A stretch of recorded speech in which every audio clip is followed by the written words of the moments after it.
Al-Azhar Group of Institutions, Perambalichira, Thudupuzha. നമസ്കാരം. School കലോത്സവം എന്ന് കേൾക്കുമ്പോൾ നമുക്ക് ഭയങ്കര ആവേശമാണ്. ഇന്ന് എന്നോടൊപ്പം നമ്മുടെ പ്രിയപ്പെട്ട നിഖിലയാണ്. നിഖില ഇന്ന് പ്രസംഗവേദിയിൽ പറഞ്ഞു 8ാം ക്ലാസ്സിൽ പഠിക്കുമ്പോൾ ഈ കൊല്ലത്ത് വന്ന് കലോത്സവത്തിൽ പങ്കെടുത്തു. വലിയൊരു ഓർമ്മയാണ് നിഖില പങ്കെടുത്തത്. നിഖില നമസ്കാരം. എവിടെ പോയാലും നിങ്ങളുണ്ടല്ലോ. അല്ല, വളരെ സന്തോഷം കേട്ടോ നിഖില. വലിയൊരു വേദി അല്ലെ. 8ാം ക്ലാസ്സിൽ പഠിക്കുമ്പോൾ ഈ കൊല്ലത്ത് ഇതേ മൈതാനത്ത് വന്ന് കലോത്സവത്തിൽ പങ്കെടുത്തു. ഇന്ന് അതേ മൈതാനത്ത് വന്നിട്ട് ഗസ്റ്റായിട്ട് മുഖ്യമന്ത്രിയുടെ കൂടെ പങ്കെടുക്കണം. എന്തൊരു ഭാഗ്യവതിയാണ്. ഭയങ്കര ബ്ലസ്ഡ് അല്ലേ. എന്നാലും ഭയങ്കര അതുകൊണ്ടാണ് ഇവര് ഇങ്ങനെ ഒരു പ്രോഗ്രാം ഉണ്ടെന്ന് പറഞ്ഞ് വിളിച്ചപ്പോ തന്നെ എനിക്ക് യൂഷ്വലി എനിക്ക് പ്രോഗ്രാം പോകാൻ വേണ്ടിയാണ്. പക്ഷെ എനിക്ക് ഭയങ്കര സന്തോഷം ഉണ്ടായിരുന്നു. കാരണം നമ്മളുടെ ലൈഫിൽ കുറെ മൊമെന്റ്സ് തന്നിട്ടുള്ള സ്റ്റേജാണ് കലോത്സവം എന്ന് പറയുന്നത്. അപ്പം എനിക്ക് എൻ്റെ ഒരു 5ാം ക്ലാസ് മുതലൊക്കെ എൻ്റെ 1ാം ക്ലാസ് മുതലൊക്കെ തന്നെ ഞങ്ങൾ ഈ കലോത്സവങ്ങൾക്ക് മത്സരിക്കുന്നുണ്ട്. അപ്പം എൻ്റെ അമ്മ ഡാൻസ് ടീച്ചറാണ്. അപ്പം നമുക്കൊരു ഡാൻസ് ഇൻസ്റ്റിറ്റ്യൂട്ട് ഉണ്ട്. അമ്മയുടെ കുട്ടികൾ ഇവിടെ മത്സരിക്കാൻ വരാറുണ്ട്. അമ്മയുടെ സ്റ്റുഡൻസ് പിന്നെ ടീച്ചേഴ്സായിട്ട് അവരുടെ കുട്ടികൾ മത്സരിക്കാൻ വരാറുണ്ട്. അപ്പം അങ്ങനെ ഒരു വേദിയിൽ നമ്മളൊരു അതിഥിയായിട്ട് വരിക എന്ന് പറയുന്നത് ഭയങ്കര സന്തോഷമുള്ള ഒരു കാര്യമാണ്. അന്ന് ഏത് ഇനത്തിലാണ് പങ്കെടുത്തത്? ഞാൻ കേരള നടനം, കുച്ചിപ്പുടി, മോണോ ആക്ട് അതൊക്കെയായിരുന്നു ഞാൻ മത്സരിച്ചിട്ടുണ്ടായിരുന്നു. ഞാൻ സ്റ്റേറ്റിൽ പങ്കെടുത്തത് ഇതിനൊക്കെയാണ്.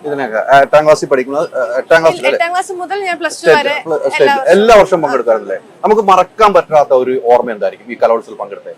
എനിക്ക് എല്ലാ കലോത്സവങ്ങളും ഓർമ്മയാണ്. എനിക്ക് ഏറ്റവും എന്നെ എക്സൈറ്റ് ചെയ്യിപ്പിക്കുന്ന ഒരു കാര്യം എന്ന് പറയുന്നത് ബാക്ക് സ്റ്റേജ് ആണ് കലോത്സവത്തിന്റെ.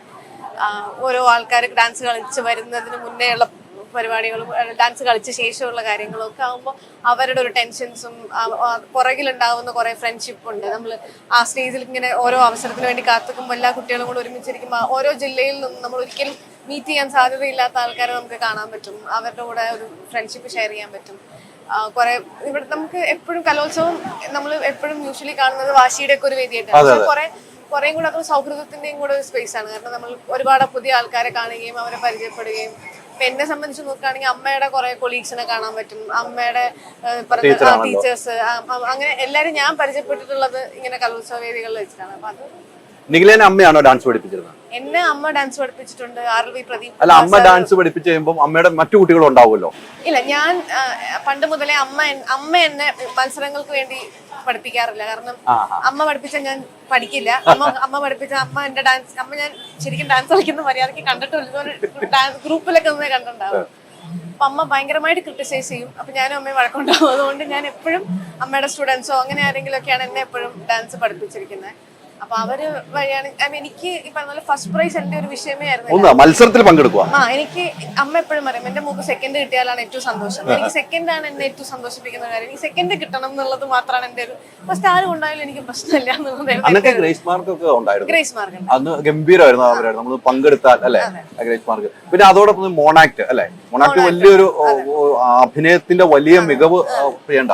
ആ മോണാക്ട് ഒക്കെ നമ്മൾ സ്റ്റേജിൽ ചെയ്യുമ്പോൾ ഉണ്ടാവുന്ന ഒരു ആ അധ്യാപനം പഠിപ്പിച്ചൊക്കെ ഓർത്തെടുത്ത് തന്നെ ചെയ്യണം. ഒരു സബ്ജക്റ്റ് ആണല്ലോ 10 മിനിറ്റ് അല്ലെ. നമ്മള് ചെയ്യുന്ന സമയത്തൊക്കെ നമുക്ക് സ്റ്റേജ് കേറുന്ന ഒരു മൊമെന്റ് വരെ ഭയങ്കര ടെൻഷൻ ആയിരിക്കും. കയറി കഴിഞ്ഞാൽ ഇപ്പോഴും നമ്മൾ സിനിമയിൽ അഭിനയിക്കുമ്പോഴും അതേ സാധനം ഉണ്ട്. നമ്മൾ അഭിനയിച്ച് തുടങ്ങുന്നത് വരെ നമുക്കൊരു ടെൻഷൻ ഉണ്ടാവും. അപ്പം സിനിമ എന്ന് പറയുമ്പോൾ കുറച്ചും കൂടെ പരിചയമുള്ള ക്രൗഡിന്റെ കൂടെയാണ് നമ്മൾ ഷൂട്ട് ചെയ്ത്. ഒരുപാട് ആൾക്കാരുടെ മുന്നിൽ നമ്മൾ ഇങ്ങനെ ഒരു പെർഫോമൻസ് ചെയ്യുമ്പോൾ അതിനുള്ളൊരു അപ്രിസിയേഷൻ കിട്ടാന്നൊക്കെ പറയുന്നത് സന്തോഷമായ കാര്യമാണ്. 5 വർഷം കലോത്സവത്തിൽ പങ്കെടുത്തു. അതാണ് പറഞ്ഞത്. 5 വർഷം സംസ്ഥാന കലോത്സവത്തിൽ പങ്കെടുത്തു. അതിപ്പോ പറഞ്ഞു വെച്ചാൽ 15 വർഷത്തിന് ശേഷമാണ് കൊല്ലത്ത് വീണ്ടും ഈ കലോത്സവം. അന്ന് കലോത്സവത്തിന് വേണ്ടി ഞാൻ ഈ കൊല്ലം വേദിയിൽ വന്നിട്ട് അന്ന് ഞാൻ ഇന്ത്യ വിഷനിലായിരുന്നു. അങ്ങനെ ഒരു ഓർമ്മ എനിക്ക് ഈ കൊല്ലത്ത് വരുമ്പോൾ ഉണ്ട്. അന്ന് ഞാൻ ഇന്ത്യ വിഷനുള്ളപ്പോഴാണ് അന്ന് ഇവിടെ കലോത്സവം. അന്ന് നിഖില ഫേമസ് ഒന്നും നമ്മൾ കാണുന്നില്ല. പക്ഷെ നമ്മൾ കണ്ടുപോയിട്ടുണ്ടാവുന്ന മാത്രം ആ മുഖങ്ങൾ ഓർക്കുന്നില്ല. അതേ വേദിയിൽ വന്ന് ഇന്ന് ഞാൻ നേരത്തെ ചോദിച്ചല്ല, മുഖ്യമന്ത്രി, വിദ്യാഭ്യാസ വകുപ്പ് മന്ത്രി, എല്ലാ മന്ത്രിമാരും എല്ലാവരും നിൽക്കുന്ന ആ നിഖിലയുടെ ഒരു മൂവ്മെന്റ് ഉണ്ടല്ലോ, പ്രേക്ഷകരുടെ മനസ്സിന് ആഴത്തിൽ ഇഷ്ടപ്പെട്ടു എന്നാണ് എനിക്ക് തോന്നുന്നത്. കാരണം നിഖിലയുടെ പ്രസംഗ വാക്കുകൾ ഒരു മിതമായ രീതിക്ക് എല്ലാ കാര്യങ്ങളും പറഞ്ഞു പോയി എന്നുള്ളതാണ് എനിക്ക് തോന്നുന്നത്. ഈ സമയത്ത് പ്രേക്ഷകരോട് എന്താ പറയുന്നത്? ഈ പ്രേക്ഷകരോടൊപ്പം തന്നെ കലോത്സവത്തിൽ പങ്കെടുക്കുന്ന വിദ്യാർത്ഥികളോട് എന്താ പറയാനുള്ളത്?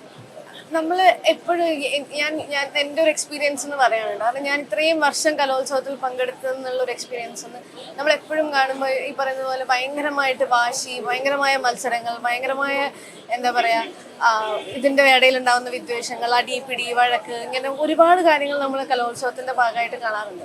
ഇതൊക്കെ ഇവർ പേഴ്സണലായിട്ട് എടുക്കുന്നതിൻ്റെ ഒരു ഇതാണ്. നമ്മളെ പൊതുവിദ്യാഭ്യാസ വകുപ്പ് നിർദ്ദേശിച്ചിരിക്കുന്നത് കുട്ടികളുടെ സർഗ്ഗവാസന വളർത്താൻ വേണ്ടിയിട്ടുള്ള ഒരു ഇതായിട്ടാണ് നമ്മുടെ കലോത്സവങ്ങൾ ഉണ്ടാക്കിയിരിക്കുന്നത്. അപ്പം നിങ്ങളുടെ പാഷനെ ഫോളോ ചെയ്യുക, നിങ്ങൾ ഇവിടെ നിന്നായിരിക്കാം നിങ്ങൾക്ക് ഇഷ്ടമുള്ള കാര്യങ്ങൾ എന്താണെന്ന് നിങ്ങൾ തിരിച്ചറിയുന്നത്. അപ്പം അതിനെ ഫോളോ ചെയ്യുക എന്നുള്ളതിൽ കവിഞ്ഞിട്ട് ഈ പറയുന്ന കാര്യം ഇതൊന്നിൻ്റെയും തുടക്കം അല്ലെങ്കിൽ ഒന്നിൻ്റെയും അവസാനം അല്ല എന്നുള്ളതാണ്. ഈ പറയുന്ന മത്സരങ്ങളോ അല്ലെങ്കിൽ നിങ്ങളുടെ 10ാം ക്ലാസ്സിലെ മാർക്കോ പ്ലസ് 2 മാർക്കോ നമ്മളോട് എപ്പോഴും നമ്മൾ ചെറുപ്പത്തിലൊക്കെ പറയുന്ന ഒരു കാര്യമാണല്ലോ, 10ാം ക്ലാസ്സിലെ മാർക്ക് വെച്ചിട്ടാണ് നിങ്ങളുടെ കരിയർ നന്നാവുന്നത്. എത്ര കുട്ടികളാണ് അതിന്റെ പേരിൽ സൂയിസൈഡ് ചെയ്യുന്നത്, അതിന്റെ പേരിൽ ആൻസൈറ്റിയും ഡിപ്രഷനും ഒക്കെ അനുഭവിക്കുന്നത്. അപ്പം ഇതല്ല നിങ്ങളുടെ ലൈഫ് ഡിസൈഡ് ചെയ്യുന്ന കാര്യം. നിങ്ങളുടെ ലൈഫിൽ നിങ്ങൾ ഫോളോ ചെയ്യുന്ന കാര്യങ്ങളാണ്. നിങ്ങളുടെ പാഷനോ അല്ലെങ്കിൽ നിങ്ങൾക്ക് ഇഷ്ടപ്പെട്ട കാര്യങ്ങൾ നിങ്ങൾ ചെയ്യുമ്പോഴാണ് അത് നിങ്ങൾക്ക് ചിലപ്പോൾ 10ാം ക്ലാസ്സിൽ കണ്ടെത്താൻ പറ്റിയെന്ന് വരില്ല, പ്ലസ് 2 കണ്ടെത്താൻ പറ്റിയെന്ന് വരില്ല, 20 വയസ്സിൽ കണ്ടെത്താൻ പറ്റിയെന്ന് വരില്ല, ചിലപ്പോൾ 30 വയസ്സിലായിരിക്കും നിങ്ങൾ കണ്ടെത്തുന്നത്. പക്ഷെ നിങ്ങളുടെ പാഷനെ നിങ്ങൾ ഫോളോ ചെയ്യുക എന്നുള്ളതാണ്. അതിൽ കവിഞ്ഞിട്ട് ഈ പറയുന്നതൊക്കെ മത്സരങ്ങളാണ്. അതൊരു വാശിയേറിയ ആ സമയത്ത് ഒരു കോമ്പറ്റീഷനായിട്ട് മാത്രം എടുത്തിട്ട് അതിനെ കളയുക എന്നുള്ളതേ ഉള്ളൂ. ഈ കലോത്സവം തന്നെയാണോ നിങ്ങളെ സിനിമയിലേക്ക് വരുന്നത്? ഞാൻ കലോത്സവം വഴി സിനിമയിൽ വന്നതാണ്. അല്ല അങ്ങനെ കുറെ ആർട്ടിസ്റ്റുകളുണ്ട് കലോത്സവം വഴി. ഞാൻ കലോത്സവം വഴിയല്ല സിനിമയിൽ വന്നത്. നമ്മള് വേറെ മേഖലയിൽ നിന്ന് സിനിമയ്ക്ക് സിനിമയായിട്ട് തന്നെ വന്ന ആളാണ്. സിനിമാഭിനയം, കലോത്സവം എല്ലാം കണ്ട ഒരു വ്യക്തിയാണ് നിഖില അല്ലേ? ഇപ്പൊ സിനിമയിൽ ഇപ്പം എനിക്ക് ഏറ്റവും സന്തോഷം, നാളെ നിഖിലയുടെ ഒരു വെബ് സീരീസ് റിലീസാണ്. അതിന്റെ ഒരു തിരക്കിന്റെ ഇടയ്ക്കാണ് ഈ കലോത്സവ വേദിയിൽ വന്നത്. നമുക്ക് നാളെ ഇറങ്ങുന്നതിന്റെ ഒരു ടെൻഷനൊക്കെ ഇല്ലേ? പേരല്ലൂർ പ്രീമിയർ ലീഗ് എന്ന് പറഞ്ഞിട്ട് ഡിസ്നി പ്ലസ് ഹോട്ട്സ്റ്റാറിൽ വരുന്നുണ്ട് സീരീസ്. അപ്പൊ അത് നാളെ അതും കൂടെ പ്രേക്ഷകർ അറിയണമല്ലോ. സ്ട്രീം ആവുകയാണ്. ഒരു വടിക്ക് 2 വിഷയം എന്ന് പറഞ്ഞാലേ കിടക്കട്ടെ അല്ലേ? നടക്കട്ടെ, അതാലോ എനിക്കിഷ്ടം. എന്തായാലും നിഖില ഒത്തിരി സന്തോഷം. നിഖില വളരെ സുന്ദരിയായിട്ടുണ്ട്. സാരിയെ കൊടുത്തി വന്നു. ഞാൻ സാരി കൊടുത്ത് ഇതുവരെ കണ്ടിട്ടില്ല. ഇല്ല, ഒരു സ്ഥലം പറയാം, ഞാൻ ഇതുവരെ കണ്ടിട്ടില്ല. ഞാൻ സാരി കൊടുത്ത് വരാറുണ്ടല്ലോ ഫംഗ്ഷനൊക്കെ. ഏത് മഴ ഈ ഇടയ്ക്ക് ഫംഗ്ഷൻ പട്ട് സാരിയൊക്കെ കൊടുത്ത് വരുന്നത് കുറവായിരിക്കും.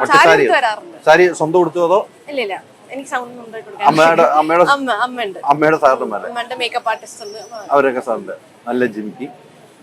ഈ പാട്ട് ഇപ്പൊ ജിമിക്കി കമ്മലിന്റെ പാട്ട് ഓർമ്മ വരും. അല്ല എന്തെങ്കിലും വേണ്ടെന്ന് ഓർത്തിട്ടാ, എന്തെങ്കിലും നമുക്ക് വേണമല്ലോ, അത് വേണ്ട. നിഖില ഒത്തിരി സന്തോഷം കേട്ടോ എനിക്ക്. എന്തായാലും ഈ തിരക്കിന്റെ ഇടയ്ക്കും പോകുന്നിടയ്ക്ക് ഞാൻ വന്ന് കണ്ടപ്പോൾ തന്നെ നമ്മുടെ ചാനലിലേക്ക് വരികയും ചെയ്ത് ഒത്തിരി സന്തോഷം. ഈ കലോത്സവം ഏറ്റവും നല്ല രീതിക്ക് നടത്താൻ സംഘാടകർക്കും കഴിയട്ടെ, മത്സരാർത്ഥിക്ക് നല്ല മികവുണ്ടാക്കാനും കഴിയട്ടെ. 62 കലോത്സവം ഒരു പേര് ദോഷമില്ലാതെ തീരണമെന്ന് നമ്മളെല്ലാം ആത്മാർത്ഥമായി ആഗ്രഹിക്കുന്നു. ഇനിയുള്ള യാത്രയും നിഖിലയുടെ സുഖമാകട്ടെ. ഇനി നല്ല സിനിമകൾ ചെയ്യുക, പ്രേക്ഷകരുടെ മുമ്പിലേക്ക് വരിക. നിഖില ഒത്തിരി സന്തോഷം.